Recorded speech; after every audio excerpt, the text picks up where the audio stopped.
आज हम बात करेंगे शिवसेना प्रमुख से। उनका कहना है कि शहर में विभिन्न समस्याएं से लेकर वो कलेक्टर साहब के पास आई थी। और ये बात करते हैं क्या कुछ मुद्दे को लेकर आई थी। हम लोग आज आए हुए हैं शहर में रोड को लेके। रोड पूरी तरह चौक चौक में पूरे जर्जर की स्थिति में हुई है, जिसको निगम ध्यान नहीं दे रही है।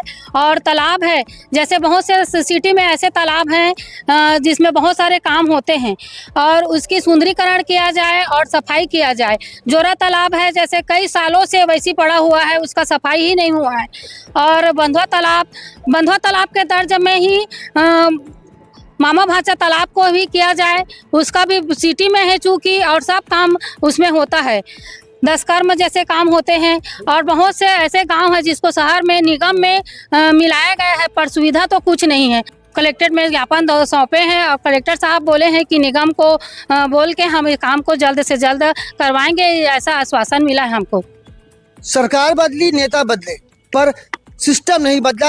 आज भी सड़कें जर्जर है, लोगों को उचित सुविधा नहीं मिल रही है, मूलभूत सुविधाएं नहीं मिल रही है, नाली जाम है। ऐसी कई समस्याओं को लेकर यहाँ पे शिवसेना के लोग आए हैं। आइए और भी लोग से बात करते हैं। जी, आपका नाम बताएंगे पहले। मुकेश देवांगन, जिला अध्यक्ष बिलासपुर शिवसेना। क्या कुछ समस्या शहर की ज्वलन समस्या है, जैसे कि रोड है, शहर के लगे हुए तालाब है, नगर निगम परिसीमन क्षेत्र आज 7 से 8 साल हो गए, उसमें मूलभूत सुविधाएं, रोड, नाली, बिजली, पानी जैसे सुविधाएं आज तक उपलब्ध नहीं कराई गई है, जो गंभीर विषय है और लगातार लोगों द्वारा मांग किया जा रहा है, लेकिन प्रशासन के कान पर जू नहीं रही। ये तो कुछ महीनों से अब शिवसेना मुखर होकर नहीं आ रही है। एक आंदोलन की जरूरत है, ऐसा लगता है आपको? नहीं, बिल्कुल शिवसेना जब भी ऐसी कोई बात आती है तो मुखर होकर के रोड पे आकर के वो प्रदर्शन करते हैं। और कलेक्टर साहब जी ने आश्वासन दिया हुआ है, अगर ये 15 दिन, महीना दिन के अंदर ये काम शुरू नहीं हुआ तो शिवसेना द्वारा उग्र आंदोलन की जाएगी। एक बार फिर आश्वासन का झुनझुना थमा दिया गया, क्या कहना चाहेंगे? नहीं, हम लोग शिवसेना वाले तो एक बार पहले आवेदन करते ही हैं, नहीं होता है तो फिर प्रतिवेदन, फिर दे देना दन, ये तो चलता ही है। तो इसको तो हम लोग करते ही रहते हैं।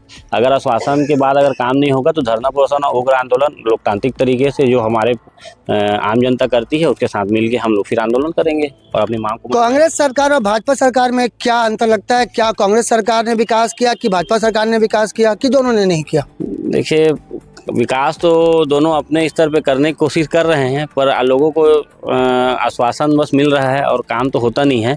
वो बोल रहा है कि मैं नहीं करता और वो बोल रहा है कि वो नहीं करता, एक दूसरे के ऊपर आरोप प्रत्यारोप करते हैं, लेकिन काम करने के मूड में दोनों नहीं दिख रहे हैं। अब बोले तो या तो ऐसा है कि कोई चम्मच से खा रहा था और कोई वापस खाना चालू कर दिया है। अब मांग पूरी नहीं होगी तो क्या कुछ करेंगे? उग्र आंदोलन, जो हमारा अधिकार है। यहाँ पे शिवसेना के लोग कलेक्टर साहब से मिलने पहुंचे थे, जिनका कहना है अगर उनकी मांग पूरी नहीं होगी तो जल्द एक बड़ा आंदोलन करने की चेतावनी शिवसेना के लोगों ने दी है।